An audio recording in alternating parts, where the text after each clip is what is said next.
Hi అండి. ఈరోజు మా ఇంట్లో టిఫిన్ ఉప్మా. ఉప్మా చేశాను అనేసరికి మా ఇంట్లో వాళ్ళ ఎక్స్‌ప్రెషన్ అయితే, "ఏంటి ఉప్మానా? టిఫిన్ ఉప్మానా?" అందరూ చాలా బోర్‌గా ఫీల్ అవుతారు. అయితే మేము మా చిన్నప్పుడు ఉప్మా అంటే చాలా ఇష్టంగా తినేవాళ్ళము.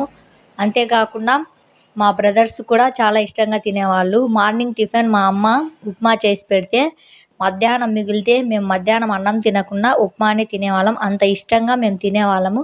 కానీ ఇప్పుడు జనరేషన్‌లో ఉప్మా అంటే పిల్లలకి గానీ, పెద్దలకి గానీ బోరింగ్ టిఫినే.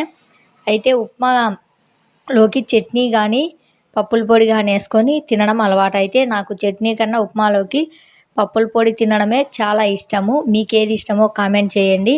ఎప్పుడూ దోస, ఇడ్లీ ఇలాంటి టిఫిన్సే కాకుండా అప్పుడప్పుడు ఉప్మా కూడా చేసుకొని తినాలి గదా! కాబట్టి ఉప్మా అయితే చేశాను. వీడియో నచ్చితే లైక్ చేయండి.